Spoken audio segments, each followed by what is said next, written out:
We're joined today by Manisha Girotra, CEO of Moelis India. With more than 3 decades of investment banking experience, Manisha has advised on close to $500 billion worth of M&A and capital raising across industries and geographies. She has led Moelis India since 2012, building its franchise into one of the world's most competitive markets for advisory. Before that, she spent more than a decade as a CEO and country head of UBS India, overseeing the firm's investment banking division, markets, research, commercial banking, and wealth management divisions as well. Earlier in her career, she headed North India for Barclays and began her banking journey with ANZ Grindlays. Alongside her executive role, she brings extensive boardroom and advisory experience across organizations in technology, real estate, automotive, education, and women's empowerment. She holds degrees in economics from St. Stephen's College and the Delhi School of Economics, where she was awarded the gold medal for her master's. Manisha, thank you very much for being here with us today. Thanks for having me. It's a pleasure to be here with you. Just to get a quick pulse check, how are you doing? How's the weather in India right now? How's everything? It's good. I think monsoon's extended more than it was meant to in Mumbai, so that's bringing its own share of influenza, etc. But look, we're not complaining. I just came back from Boston fall weather, so after that, Bombay is nice. It's always nice to come back home. That's lovely. So to start with, could you take us back to the start of your journey? What was it like growing up in Shimla, and could you sort of run us through those years of it? Sure. I think, look, that was a long time ago, so that's a throwback you're asking me for. But I think it was nice. It was uncomplicated. It was truly being brought up in a community. Safety levels are very high, so everyone just left their homes open. Everyone just lived in each other's homes. Remember, there was no tech and social media, etc. So the entertainment was simple. It was pretty much playing outdoor, post your school hours, and playing with your friends, literally physically. So I think that helped a lot because it's as I see kids now, I think a uncomplicated childhood with a lot of people around you, literally a village around you, bringing you up. You feel a lot of confidence and comfort, and I think that really shaped me. Living in the mountains is always nice. It builds a lot of resilience, just given the weather, given the conditions. So I think I'm grateful for that childhood, and I think it helped shape the person I am today significantly. Amazing. I've heard you mention the India Coffee House a lot before. Uh, would you say that's a happy place for you? And why sort of has that been something you've spoken about? And do you still visit today? Well, it's both a happy place because it was, we had limited means. So every celebration, a lot of the celebrations used to happen in the India Coffee House. So I have fond memories, if me or my brother did well academically, we got a treat there. Or if there was a family birthday or friend's birthday, it got celebrated there. So a happy place just because, it was a treat out for us. And second, I think it's a place for a lot of social debate. So you could actually literally go and join any table where discussions, heated discussions or animated discussions were happening around the issues that were current then. And as a child, I think you learned a lot. I think maybe my views were not considered seriously because I was still a kid and these people were all adults, but they never stopped you from coming and joining the table, sitting at it and participating in the debate. And that kept you current on world affairs. And second, it helped you gain more confidence because if you had to sit on a table with five adults and then try and say something, you really have to have strong point of view, back it up with facts, and hope as hell that someone takes you seriously. So I think it helped me not only in the fact that, as you said, it was my comfort and go-to place, but also because it helped me become the person I was. Because I started off my journey as a very shy person, and the world of investment banking doesn't have place for shy people. So Right. the reason I also reminiscence about India Coffee House is because it helped me speak up, be a little more confident on myself, and then the rest of the journey at Stephen's Delhi School helped more. But if I had transitioned from the shy person that I was directly into the world of investment banking without the help of places like the ones that you mentioned, I would have struggled. And yes, I absolutely go back even now. I still enjoy it. It's still the same. Yeah, and so it's a great place. So thank you for mentioning it. It's one of my favorite places. No, of course, I'm really glad that it hopefully brought some good memories back. You mentioned St. Stephen's and Delhi School. So you studied economics, and if I'm not mistaken, you wanted to do a PhD, but then you went towards banking. So what sort of led to that path change? So, when I graduated from school, I actually was thinking of contemplating of going down the engineering path. I got into an engineering university in India, but my father, who's been an integral part in shaping my career and the person I am today, was very keen. I joined the government, the Indian Administrative Services. And at that point, the track to the Indian Administrative Services led from St. Stephen's. A lot of the Stephanians got into the IAS. So In fact, he was instrumental in my engineering degree was in Bombay. I joined it, joined the VJTI, the university's name is VJTI, and I joined them for a month. And then he pulled me out into Mumbai, into Delhi to come and apply to St. Stephen's. And I wasn't even sure why we are going, but I went along. And as I went to Stephen's, while my father kept pushing me to think about the IS, I actually started liking the academics more. And that's the track that I was going to take. And then life had other plans. I didn't have the means to go and do a master's in UK. So I thought maybe we'll work for a few years, get a good loan, and then go. And the rest is history. 33 years later, I'm still here doing what I thought was going to be a temporary 1 year job. That's very nice to hear, and I'm glad you stuck with it because 33 years, as you said, you're here now, so I'm sure you made the right decision. So if we move to your career back in the 90s a bit, you've mentioned that most men assume that you would join the job, you would quit after a few years after getting married. There were no proper facilities for bathrooms. I even remember reading once that you were asked to iron a male shirt to colleague once, stuff like that. What was the resilience? Because you mentioned sort of growing up in the mountains, and you've had a childhood where you were encouraged to sort of be the best version of yourself, pretty much. But what encouraged you to, even with that type of, I guess, glass ceiling in a way, or barriers, that constant push? What sort of gave you the energy and the discipline to keep going and keep going? That's a great question, and I think, look, there was a lot of objectification and trivialization. As you said, people wouldn't shake my hand. People thought that I was just there temporarily. My husband and I pretty much had the same careers. Nobody asked him, like, when are you going to have your child? But these are questions that were completely thought it was okay to ask me in the middle of a large, wide meeting in front of my colleagues, and made me feel awkward and embarrassed. But, it was just the way it was. One was taken trivially. There was a boys' club. And as you said, one of the key things that has to keep you going through this is your own personal resilience. And that really came from the fact that, as you said, grew up in the mountains. Mountain kids tend to be sturdy. My parents taught me to be hardworking and resilient. So, just the desire to continuously push myself and prove myself, which my mother had instilled through me during academics, where, I would top every class, I think kept me going. But I think more than that, Arun, I would think that the fact that I was the favorite child at home helped. So when I went, my younger brother is a distant second for my father. And I think the reason why I say that help is because I never thought there's something wrong with me. When these people wouldn't shake my hand, wouldn't look me in the eye, not make eye contact, ask me where my boss is, even though if I were leading the team, they were like, "Are you the secretary? Are you the receptionist? Are you a journalist at best?" I didn't think there was something wrong with me. It didn't shake me. I just felt there was something wrong with these men, right? So, and in fact, I would go home and discuss it with my father, and he would say, "Look, they're going through a paradigm shift too. They're not used to women coming in and discussing balance sheets and cash flows, etc. So, just be tolerant." So I actually felt bad for them and thought maybe they're the ones who need to go through the learning as opposed to me. And so that confidence that was instilled in me through my childhood, that you can do anything, you're as good as your brother, if not better, I think helped a lot more than the resilience. I think the confidence of loved ones initially really keeps you going, because it's a lonely world in the corporate world. So you need someone who's in your corner completely and fully. I'm very glad you say that because a lot of people in similar positions might answer, "Oh, you have a goal set that I want to be a CEO, I want to do this." But sometimes it's so nice to step back and sort of look at what values have been instilled in you. So it's quite very refreshing to hear that for a change. Thank you. Well, I'm an accidental banker, so I can't say I had all these goals set. I thought I had 2 years and I'm out of the door. But the question that the clients asked me were the same questions I asked myself, but for very different reasons, right? I personally thought I was going to go out of the door in 2 years, but then life had other plans. How does your brother feel about being called the distant second, though? As a younger brother, He still resents it. He mentions it all the time. And in fact, he has 2 children. So I ask him that, is there a favorite child? And he always dodges that question. But yeah, I mean, there's no question that he was a distant second. And look, I tell him, we should be proud of our father. For that generation male to be so woman centric, is something that he should be proud of also. So may have not worked out well for him, but generally, I think it's a great thing that I had such a cheerleader at home. that's amazing. So you spent more than a decade, sort of leading UBS in India, a very prominent bulge bracket franchise.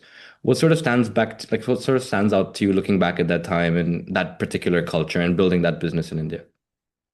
Look, when I started in UBS, UBS pretty much decided that they wanted to withdraw from India. So it was literally like an outpost, and I was out there fighting with competing with the larger banks like Goldman, Morgan Merrill, who had large joint ventures with Indian firms. And literally, as I say to everyone, it was like going to war with a kitchen knife because you had all these large firms with the larger than life Indian counterparts. Like Uday Kotak, etc. And then you were out there just, posturing like you're bigger. You had a big name, that helped, the UBS name helped. But I think in terms of just the firm's commitment at that point wasn't 100% to India. Over the years, over the next 15 years that I stayed there, I think we managed to convince UBS about the opportunity in India. We got all the businesses of UBS in India, whether it was the wealth management, the investment banking, equities, research, trading. I also not I, but our whole team managed to convince UBS globally of setting up an offshoring center, which is now a huge thriving piece. But it was a lot of resistance earlier because UBS being Swiss was concerned on confidentiality and whether that would be able to be maintained, etc. So I think getting all the pieces there and leaving it from where I started to where UBS was a great journey for me personally. Learned a lot. I think I learned all my leadership skills there because you're leading people as extreme as traders to people in the offshoring centers in the GCCs who think very differently. So it challenges you in every which way. And I think there also the fact that I followed my father around when he was in Simla in Himachal leading, he set up 100 branches for the state bank that he worked at, and dealt with a lot of different people, and he would take us along in his rickety jeep to a different parts of the state. I think somewhere subconsciously I was imbibing those leadership skills because you need to demonstrate different leadership skills to attract a trader, to attract an investment banker, and then to attract a wealth manager, and then to attract the GCC team. So I think challenged me in every which way, but then challenged me in a good way because I learned too. So I think I learned to be a good team leader. I learned how to work with the government. Regulation was a very important part. You had to get licenses, etc., and that is a whole different ball game. So learned how to be transparent, work with the government, skills that otherwise as an investment banker you wouldn't learn. And then also again, I then thrown because we were a small team, we were thrown into the deep very quickly. So learning to deal with the founders of large conglomerates like Tata's, Reliance, Birla's, because UBS would only work with the large cap clients given our fee constraints. Again, dealing with the top of those houses again at a young age of 30, 32 was also not easy because remember we are a very ageist society. We do tend to think experience comes with age, and we only respect that. So being a woman, being a young woman, being a CEO at that age challenged me both internally to attract talent, which was in some cases even much more senior to me, and also externally to validate myself in front of the government, where there were very senior bureaucrats who'd been 20, 25, 30 years into work, or with corporates, who were used to dealing with much more seasoned bankers. So I think a lot of my learning happened there, and I really, while I think I did well for the firm, I think the firm did very well for me also, just in terms of how I learned and grew. I'm very glad to hear that it was both a win-win for you and UBS. You then have sort of spoken about the transition from that to Moelis, where you sort of described working with Natalie in a room with, like one window, cardboard boxes. Could you sort of walk us through the story of how that transition to Moelis came about, how the opportunity came? What exactly happened? I'd really like to know. So I think of course, I'd done all that I could at UBS. So I pretty much achieved what I wanted to do anything else, I would have had to move externally. Second, I think the firm globally hired a few new people at senior positions who wanted to take the firm in India in a direction that I didn't think that I could be part of or I wanted to be part of. So I thought I should be true to myself. This was post the subprime crisis. Anyway, the big banks were in a huge amount of crisis. A lot of my colleagues were anyways quitting globally. People I'd worked with for 15, 20 years.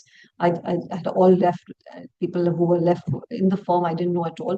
So I think I just felt like the firm was very different. The one thing I wanted to be always was to be true to myself. And I think I personally didn't believe that I could take the firm into the direction that the senior team that was hired in London at that time thought. And I thought it's best to move on. And there were a couple of other options from bulge brackets. And then there was this option with Ken. Ken Moelis is the founder of Moelis & Company. And Ken was my boss at UBS, and I had a lot of comfort with him.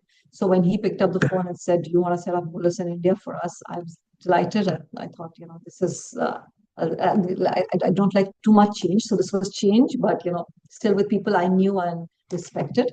And so that so 13 years ago, I set up Moelis in India. Very different, like you said, from leading of an organization which had 15, 20,000 people on the ground to suddenly just being in one room just with a computer. As Ken said to me, come and join us if you've lost your passion for the corner office and the big titles. If you still love your corner office, if you still love your big titles, if you still love lots of people following you, then there's another place for you to be. And I thought hard and I said, look, I want to take up this challenge. And I believe the challenge was good because again, it sort of re-energized me, right? At UBS, you could keep coasting, keep doing more of the same. This was actually just testing yourself because nobody really knew what Moelis was in India. Nobody even knew what the firm does. It was just a 4-year-old firm at that point globally, doing well in the US and Europe. But Mark AD, who was one of the key people who set up Europe. So it was doing well in those geographies, but in Asia, nobody knew us. So it was really testing my own personal, validation with a lot of the clients that are they willing to back me because more than I think Moelis, it was about will you trust me with this most important piece of business, and that is good because it challenges you. It also teaches you who your real friends in the corporate world are, right? Because a lot of people who I thought were good friends distanced themselves and didn't really want to work with us, and rightly so. I mean, work is not personal, and if they don't know me, they don't know the firm, then they don't want to trust you with that important piece of business. They're answerable to their shareholders too. So I think today, if you ask me, I think it was a great decision. At that point, maybe there was a little bit of skepticism, from my family members saying, "Look, you have these bulge bracket options. Why don't you go there?" My father would joke and say, "What am I going to do in Delhi Golf Club? What am I going to tell people? What is Moelis?" So there were all sorts of first order problems to be solved. But I think today, I think it was a good call. I like working with Ken. He inspires me. And I think the fact that I could set up a whole new investment bank in a market that was crowded already, right? This wasn't like when I set up UBS. When I set up UBS, while I said to you, some of the banks were there, but the market wasn't that deep. And there weren't that many investment banks. When I set up Moelis, it was very different. India was already an important market for most global firms, and there were a lot of competitors. So the fact that I could do version 2.0 in a tougher environment, in a more competitive environment, makes me happy. I like setting up businesses. I like starting new things, and I like being within the constraints of an organization. I like being entrepreneurial, and Moelis gave me exactly the same opportunity that UBS gave me 25 years ago. So, in hindsight, it worked out very well for me. So would it be fair to say that moving from a bulge bracket to a more boutique, open, no corner office type, culture, you had to unlearn a lot of stuff and relearn a lot of stuff as well? And if so, were there any things like that?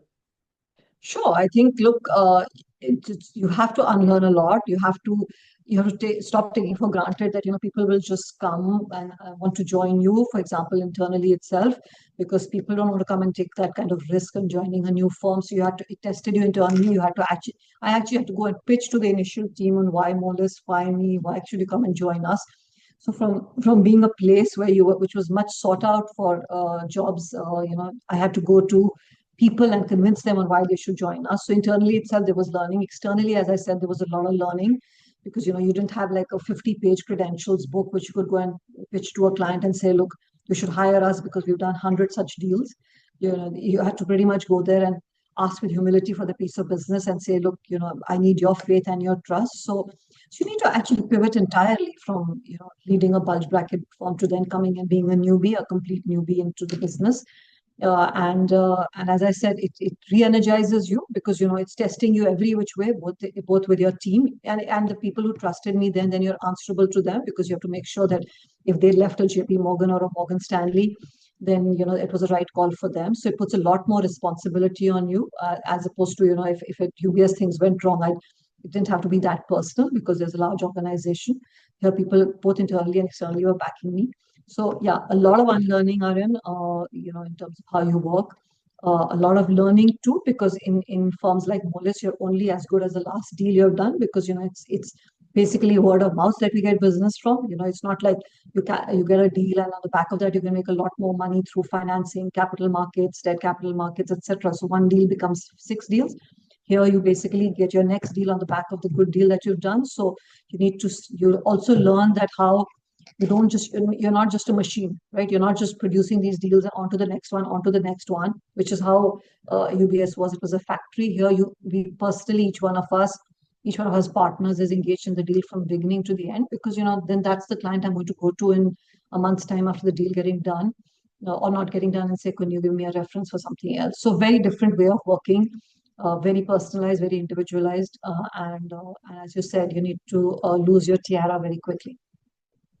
Yeah, no, it's really interesting you say that because it seems like at Moelis, from everything I've heard, even speaking to Mark, there's a culture of giving clients the best advice, even if it's not in Moelis's best interest, rather than having this range of capabilities across each deal and trying to make revenue from each aspect of the deal. So it seems like the advice is, uh, you Yeah, know, absolutely. I mean, in the near term, even if it means that we don't make fees, but if it's the right thing, we are all encouraged to do that, because that's how the client remembers you. A lot of my best references have come from clients where we've actually decided not to do the deal, but they felt that we were the trusted advisor. So yeah, you're absolutely right. I think it's really important to build a reputation based on the fact that you're a trusted advisor, as opposed to just the brand of the firm. exactly. If we step back again, back to the 90s when you started your career, a lot of the deals, a lot of the private market deals in India were outbound. You had perhaps some financial sponsors, not very like strategic, I guess, plays going on. And now we look at the shift in India where a lot of these deals, both from a private equity, private credit standpoint, are quite inbound. How do you see that shift sort of happening? And what does it tell you about how Indian businesses or the Indian economy has sort of matured?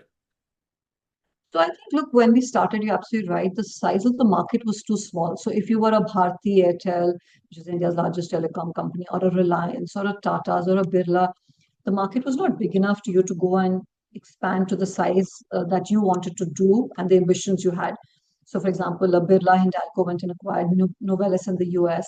Bharti went and did a $10 billion Zain acquisition in Africa, and so on and so forth. Tata's did Chorus, as you know, closer to your home market. Tata did Jaguar. So I think the ambitions were large, but the market was too small to fulfill those ambitions. So the natural way for an Indian group to expand was to think beyond their own shores and go out and look at geographically where they have competitive edge, or where they think the markets are strong and robust and will accept an outsider and go and acquire businesses there. That pivoted a lot, as you rightly said, Aryan, in the time that I've been here, because the Indian market grew a lot, right? We've been growing at 8-9%. It's a $5 trillion economy, 1.4 billion people, 50% of the people are under 30. So, very strong domestic economy. From a very savings-oriented economy with low incomes, we transitioned thanks to the services sector, especially the IT services, the GCCs that I mentioned. We transitioned into an economy which was high paying to individuals. We transitioned into a consumer economy, and hence India became important for India. India didn't just become important as a back office, or just somewhere where you can get which is the agrarian economy. We became a market where both multinationals and Indian companies said, look, we need to service the Indian consumer.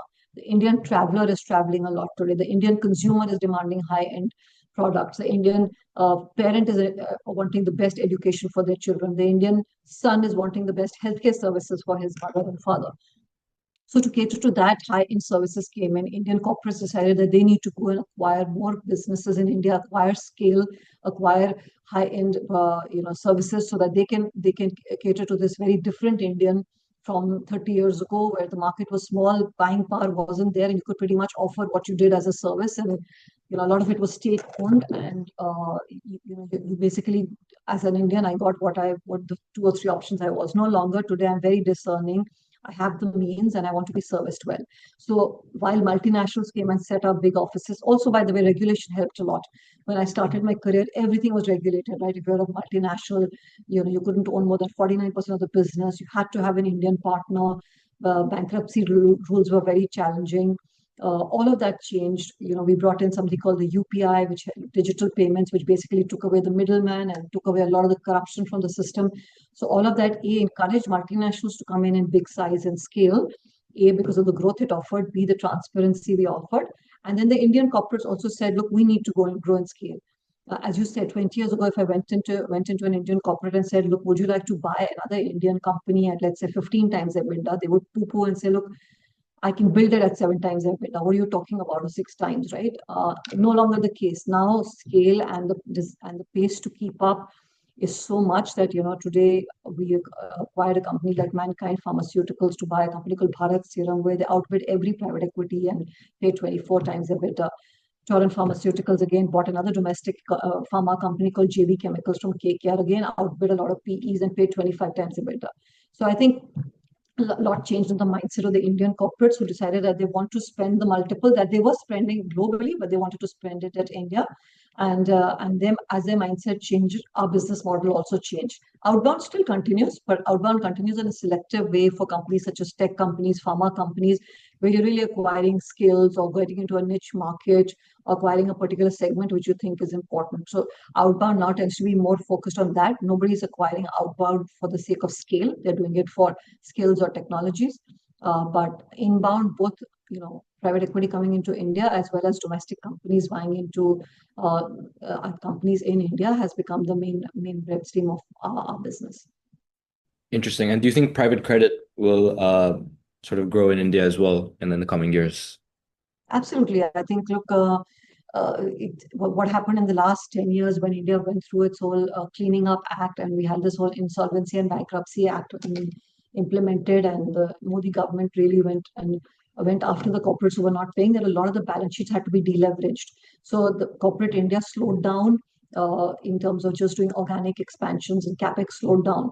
But the animal spirits are now back because of the way the economy is doing. So both for growing organically as well as inorganically, credit is needed. Banks' balance sheets are being used a lot for consumer loans today, so I don't think they're going to be able to give those kind of financings that corporates want. And we're seeing the likes of Apollo, Blackstone, Warburg Pincus all setting up their credit shops, private credit shops, and working very actively. In fact, a lot of the recent M&A that I've seen, these firms have tied up with them. And as a result, Indian companies have been able to do acquisitions larger than they could have done given the size of the balance sheet. For example, JSW Paints, which was a small company, went and acquired the AkzoNobel business. I think it was $1 billion business. Their own balance sheet is small, but they partnered with some of these private credit guys and were able to buy that. Jubilant bought the Coca-Cola business, again similarly, tying up with investors such as Apollo, etc., to basically get in the private credit. So that's something that you will, next 10 years, if you ask me what will you see grow the most, I would say private credit, just the way private equity grew in the last 10 years. I think you'll see now the next 10 years belong to private credit. I'm looking forward to it. I think, LPs are looking for strong diversification, and private credit offers that, especially in resilient like India. So, when you evaluate entrepreneurs, both as a banker but also in the boardroom, what sort of tells you that, okay, this entrepreneur here is going to last through cycles, cares about their people, and will actually make an impact to the market? So I think literally the answer, a little bit of the answer is in your question too, because I think it's about how the first thing that's important is how do they care about their people. Ask the team how they are looking after them. You can see in the body language, how does the team feel? Do they feel confident and in airing their views in front of the entrepreneur? Or are they sort of yes men? Is the entrepreneur able to listen to criticism from his own team? That tells you that he's more interested in growing his company than just satisfying his ego. So that's a key test. Second is a entrepreneur who's not really talking constantly to me about his market cap or his share price, but talking to me about the long-term challenges, like what is AI going to do to my business, or which other geographies should I go to, or what talent and skills should I acquire. Then the corporate governance. Another thing is have a look at the board of the company. What kind of board does they have? That speaks volumes about how the entrepreneur is thinking about his company. So I think an entrepreneur which thinks about his people, about his company, about good corporate governance, transparency, bringing in good quality investors, shareholders, partners, board of directors is the one that will last the cycles, as opposed to someone who's just being opportunistic and talking to me constantly about how do we get the share price up, or should we do something opportunistically so that stock gets re-rated, because that's not going to sustain the very difficult cycles. And especially in today's day and age with AI, when things are so disruptive, if the entrepreneur is not thinking long term, then that's a red flag.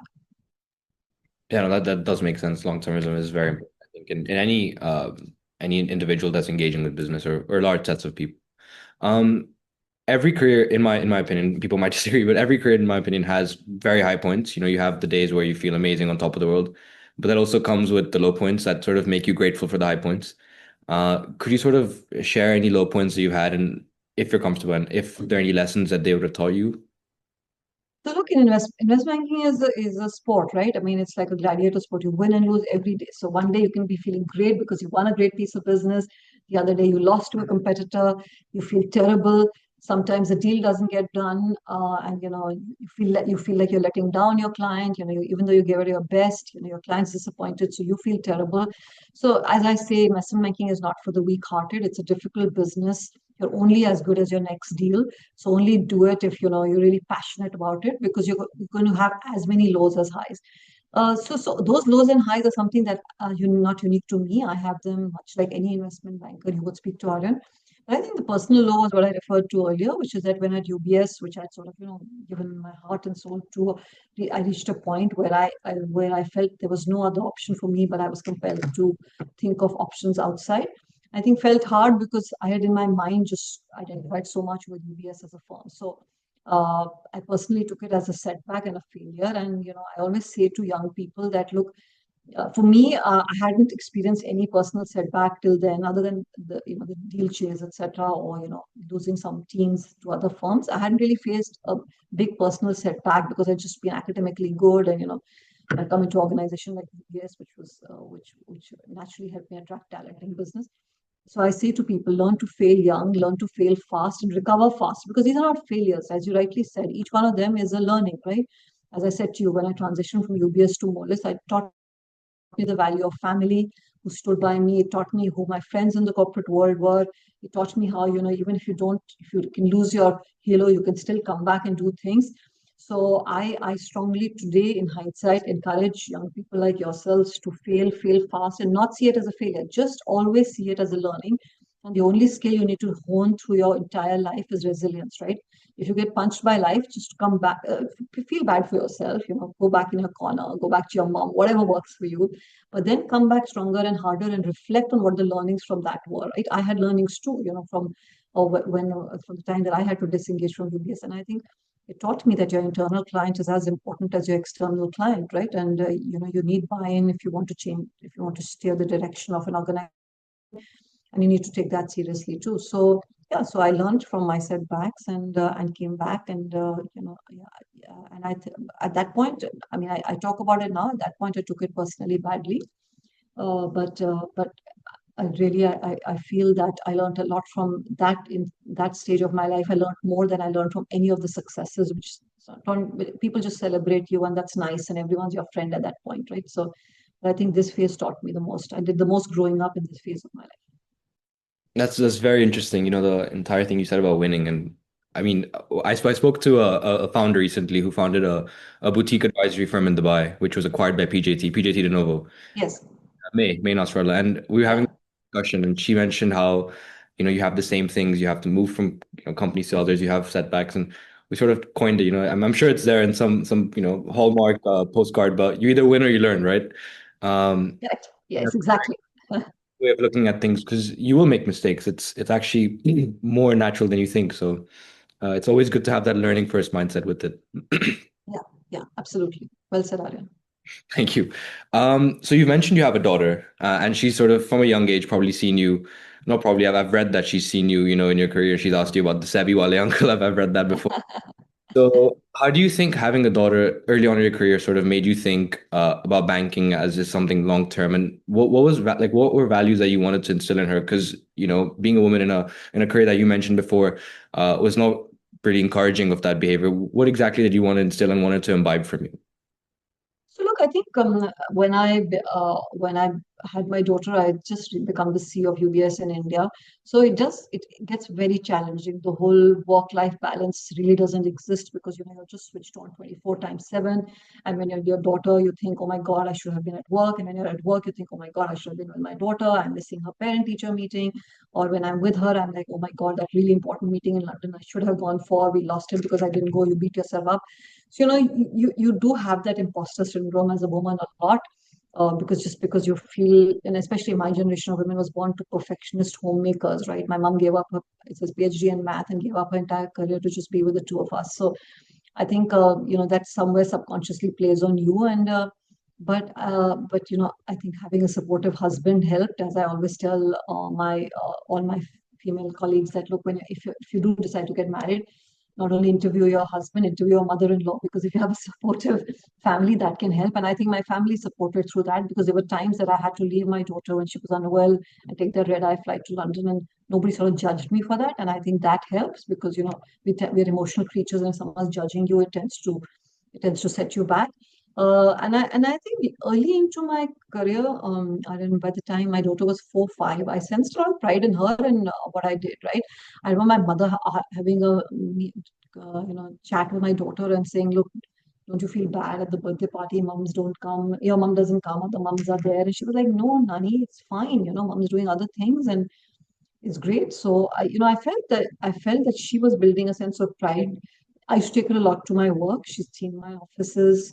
When I was traveling, she'd see me. She'd help me pack my bags, etc. So she was sort of engaged. It was a collective success for both of us. It was a collective journey, and I remember when I set up Moelis in India 13 years ago. In year one, we had gone for a Christmas holiday, and my daughter was then what must have been 10, 11, and she said to me, or 12, yeah, 11. So she said to me, "What's your P&L like this year? I hope you made money for Ken." And I was like, "Oh my God, thank God Ken isn't asking me this question. He's being kinder and giving me more than a year." But it became a collective success, and I think that helped, because she thinks of herself as in no other way that she would want to be a working woman, and she has pride in that. And in fact, today she pushes me and says, "Look, you need to do more, and you need to push harder, go and do more things with your life, etc." So I think it turned out well. Yeah, no, definitely that. I really love that anecdote, but yeah, that's great. You've spoken about your paternal grandfather as one of your earliest, influences, mentors. Um, Beyond him, are there any, and also if you could sort of discuss how so, how he was one of your mentors. Beyond him, were there any other mentors at any point in your careers that you're very grateful to have had? So look, I think unfortunately, in the generation that I came from, there weren't enough women. I wish there were more role models as women, right? Because because of all the things I mentioned to you before, in terms of just a confident childhood, etc., and my own resilience, I was able to go through this journey. But I think it would have really helped if I had some women around me.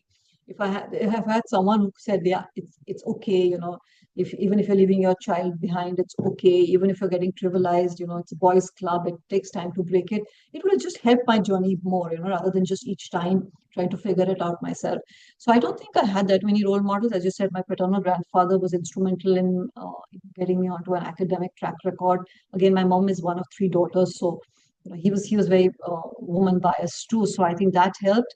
My father, as I mentioned to you, is a great role model for me, just in terms of how compassionate he is as a leader. I think my compassion and my leadership style comes completely from watching how he would operate in Himachal, and lead the team with so much compassion and understanding. So, but yeah, I really wish, and over time, then when I met people like the founders of Infosys, Manarayana Murthy, Nandan, I think I learned a lot from them.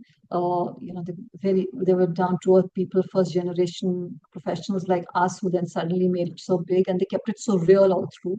So I was very inspired by them during my journey.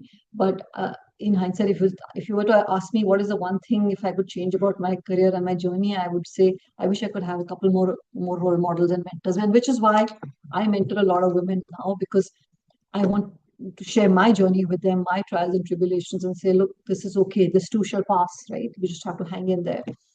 It's my way of giving back, because I felt that if I had that, I would have probably lost a lot of the guilt, which was so unnecessary. I lived a lot with guilt about my work and my life and my personal life, and I think some of that would have helped. And some of the setbacks that I had, I wouldn't have taken so personally. If people could have told me that life does come back, just learn to relax and breathe.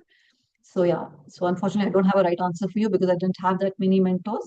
But yeah, role models, I would say Narayana Murthy, Nandan were people I really looked up to. Aditya Birla was another person that I really looked up to. Ratan Tata. These were people I met through my work life, and I was very inspired by. No, I'm glad you say that, because I think, as you mentioned, you've had the opportunity to do something that you didn't have yourself, mentor women. I remember reading about Aspire for Her, getting women in the workforce, like changing the mentality that sort of people have in the first place. It's a very systemic problem, I think. And just from this conversation, it seems like you've been very grateful, and I'm very happy for you that you have had people like from your childhood, from the start, whether it was your father, your family, your brother, all the way up to your husband, his mother. So I think the people around you can actually really change the situation and the mindset you have. So Oh, I think absolutely. at the same time, I do think that a lot of the issues that have affected women in the workforce or in society in general is quite deep rooted. It's in the policies governments make, it's in the ways bureaucracy works, it's in the ways organizations are run.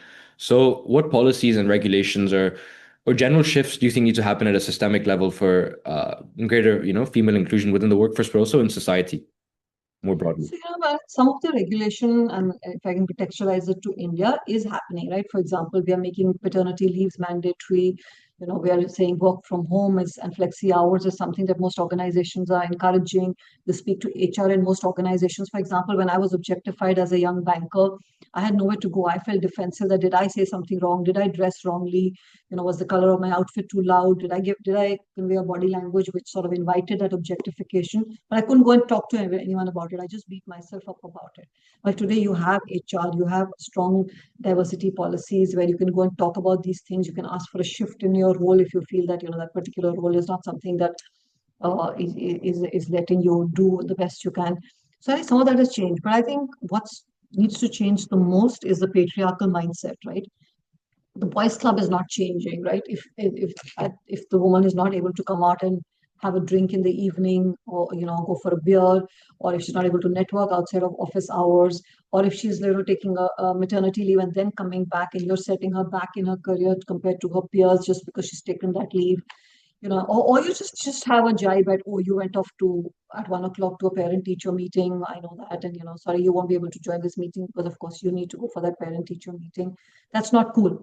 That sets a person back no matter what the policies are, because you suddenly put that person into defensive mode, and then the person stops operating to her best ability, because she's just so much of her mind space is going in being defensive and saying, look, how do I get to be seen as one of these people? So I think more than anything else, what's changing slower than anything is the fact that the mindset's not changing. The clubs are not breaking. So I always say that a lot of times I'm invited to come and speak to people, with the women in every organization, on how things can be changed. And I'm like, look, you need to bring the men into this conversation, because men are as much part of the solution. They're part of the problem, and they have to be part of the solution, right? We have to, both at work and at home, be fully vested in the success of the woman, whether you're the man or the woman in that organization or family. So I think and at UBS, I used to do a lot of that, and at Moelis also I do it, where I invite families of people to come and to work on a weekend, and engage and just see the success of the woman and feel a sense of ownership for it. That what my mom is doing at work, or what my wife is doing at work, so that or my daughter-in-law is doing at work, so you feel a sense of pride. So I think we need to do a lot more of that, so that the mindset changes. Because despite all of this, as you rightly said, Aaron, women are in the mid-level still quitting. And why is that happening? Because my first report card is that of a caregiver, a good wife, a good mom. So long as you and the fourth report or the fifth report card is how I am as a professional. So if you keep on backing that report card as just my secondary report card, and my primary report card is that of being a good wife and a good mom, then inevitably my career will take a back seat as soon as the kids get older, or the income of the family gets better, or the in-laws or the parents get unwell. The first casualty will be the woman's career, because it was seen as anyway a side activity, right? So you need to bring the fact that a woman's career is a career and not just a job. That her aspirations are also real. Her aspirations are not just to be a good mom or a good wife, but also to be a good employee. That gives her as much satisfaction. You need to bring that into the front, and only then will the world become more equal. No, I couldn't agree. I mean, I agree so much. I think this patriarchy that you mentioned is not only affects women, but also affects men, right? It affects men's egos in the sense that they start thinking, that, oh, a woman's going to come and do this, do that. And I think that in itself is a very like it's a very self-destructive emotion to feel. Oh, I think yeah. that both on a personal level, also professional level, like you've mentioned, I've read of a lot of Indian families led by, patriarchs as in men. And when they're sort of looking at how to pass over their business to their children, and they have all daughters, it's like, okay, now our business is kind of over. Let's end it. But I think Right. that is Well quite said. right. Like that is in itself. Absolutely. I mean, the number of businesses that I have sold because the patriarch has felt that I only have daughters and they're not interested is not funny. It's like your business is seen as something that you pass to the male child, not to the girl child. It's changing. Today, you're seeing a number of women, you're seeing an Ananya Birla in the Birla Group or an Isha Ambani, or Roshni Nadar, Nisa Godrej. You're seeing some of these women come up, and that's great because, they'll be role models for the other businesses. The other businesses will also learn that women can run their business. So I'm very positive on the fact that you're seeing the trend. I never saw that 10 years ago. There was no woman at the helm of any business, right? So you said it well. If there were just daughters, the businessman thought this is the end of the road and he has to sell the business. And the fact that's changing and women are leading serious businesses, less even now, it's less than what it should be, but it's a positive trend. Would you agree in saying that? Because I think a lot of it also starts at a very micro level, crass comments in the workplace, as you said, objectification, just not accepting your colleagues in the first place. Do you think more than also like structural shift, people on an individual level also need to sort of wake up and do better? I don't know. Absolutely, Aranish. When you said what would I like to see change, I think that is the one thing I would like to see change more than anything else. Zero tolerance for frivolous comments against women, right? Just the whole mindset. If we get a piece of business which is in a smaller town or which requires longer hours, somebody will casually say, "Oh, we can't staff the women on this because she's not going to be able to keep those long hours," or it's not. And if you ask why, and they're like, "Oh no, we mean well because it's not safe." Well, that's not the solution. You should say, okay, this it's not safe to travel to this part of the town or country. So, what can we do to make it safer for her, right? Because when you say that, you're just sort of saying, oh, she can't do everything. So there's only a certain niche part of the business you can do. Or as you said, make rude comments about the fact that you had to go for a parent-teacher meeting at 1 p.m. So what if the boys are out at 4:30 on a Friday afternoon having beer, right? So I think if you take that out of the equation, women will feel a lot better and feel a lot more like feel a lot more included into the workforce. A lot of interviews or things I've read, just in general, about a lot of people sort of have the same belief you do, and I do, have sort of always looked at structural and the men's side of things as well. What do you think women themselves can do, to empower themselves in situations like this? Because I think there is a lot of power in their hands as well. So I think so at an individual level, I think women tend to be very defensive. If you see Aryan, I don't know whether how it is in your university, but a lot of the women are the valedictorians in universities and schools, right? They just do so well. They're hardworking. I think they beat themselves up too much. They don't feel confident enough that they are good. Like I also told you, right? When I was at the top of my game, also I felt like an imposter syndrome playing up in me all the time, saying, "Oh, could a guy have done this job better? I need to go off for this parent teacher meeting, or I need to go home because my daughter's not well. Maybe some guy could have done this." So, we beat ourselves up. We're very hard on ourselves. And I think, we need to be a little kinder to ourselves. Raise our hand, put our hand up for the equal pay, put our hand up for that promotion. If you don't, you are going to be passed on either for the promotion or for that equal pay because, the corporate world is a busy world. And if you're not asking at some level, you do tend to get passed on. Second, I think women need to be absolutely not defensive on promoting a sisterhood, right? I think we should be proud of the fact that we are promoting other women, not defensive. Not, what we try and do as women is we try to be conformist to the boys' club. We want to belong so much that we try and be like them and try and be included in them rather than stand up as our own individual self with our own higher EQ, which is what is needed in today's world, and be proud of it, right? And as I said, women need to promote more women. And when I say promote, I don't mean like, start favoring them over the men, but give them that equal platform, make it normalize the work from home. As a working mom, I should be able to say, look, I need to take this Thursday off because I need this commitment at home, right? And normalize it in a conversation so that other women can feel confident about doing it and not be defensive. So and encourage women who are, who have certain need to take some personal leave, etc. Say that's fine, go back or work from home, flexi hours, whatever it is, and promote that actively because today it's possible with technology. You can do it and you can be a great worker even though if you're not sitting in your office 24 times 7. I mean, COVID taught us all that, right? So I think women need to do that for themselves and for their other peers so that we can have more women in the workforce. In terms of initiatives that you yourself are a part of, to sort of help solve these issues, the Central Square Foundation, Odeti Foundation, and UN Women in India, what do they mean to you, and how do you think your career and your leadership has sort of helped you make an impact on a systemic level?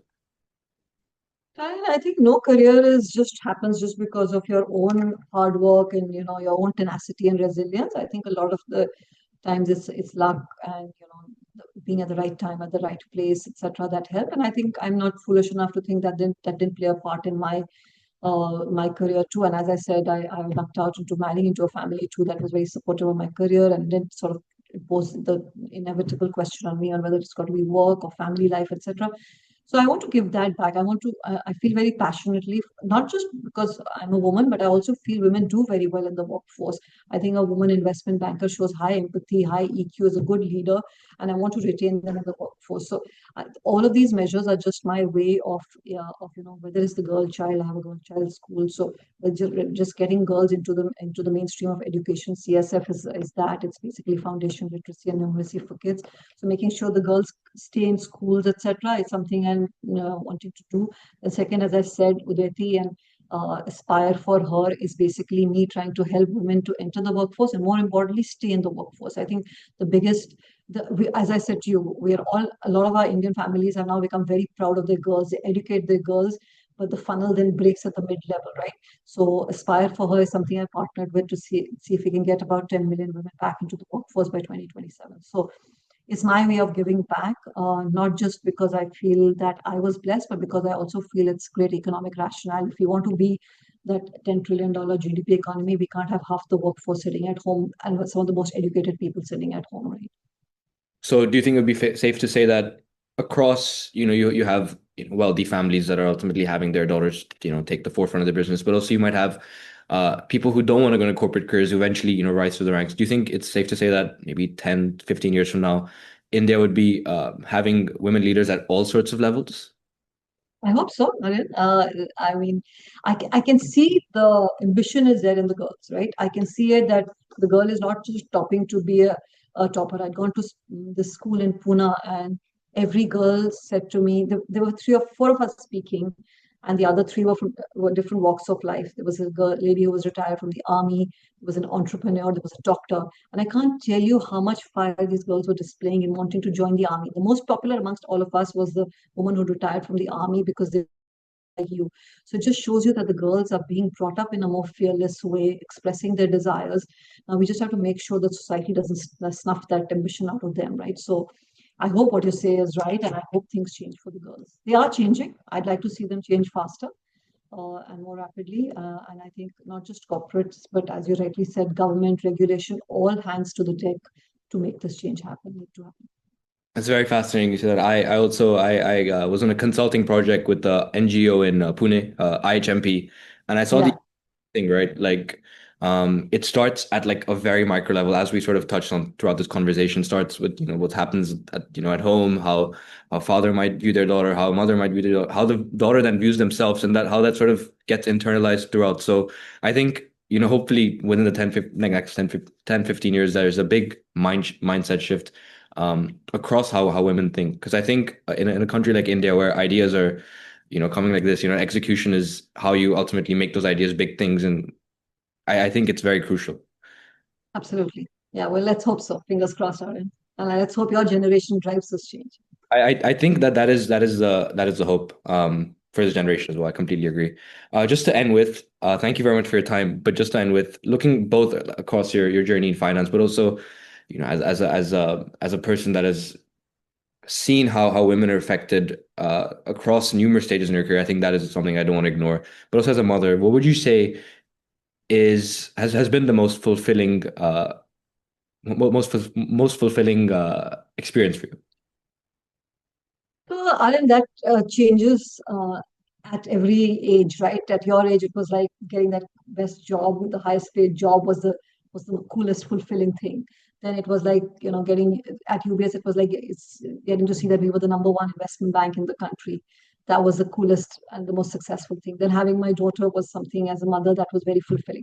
So the answer to that changes. It's now, as I said, it's about giving back and what I can do to mentor girls.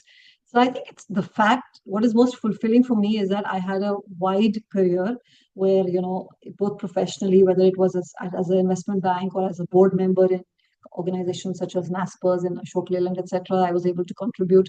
And at a personal level that I think that I was blessed and fortunate enough to have what I wanted, which is I wanted a family life alongside a corporate life. The fact that I was able to achieve that is fulfilling. So as I look back, is the fact that I could harness these different aspects of life. Maybe sometimes in a wobbly way, but the fact that I was able to do it, and the fact that I was able to do these different things and not just have a linear career, which was just investment banking. The investment banking, the board work, the CSF work, the girl child work, is what makes life enriching, and I look back at it with gratitude.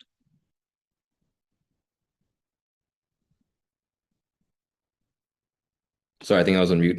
I'm Yes. very. I think to look back at your life and have gratitude is a very rewarding thing. So I'm very grateful and thank you for making the time to speak to us today. Thank you. Good luck with your journey. I know you're starting off, so good luck, and I hope you have an equally fulfilling career and personal life. Thank you very much. Bye bye.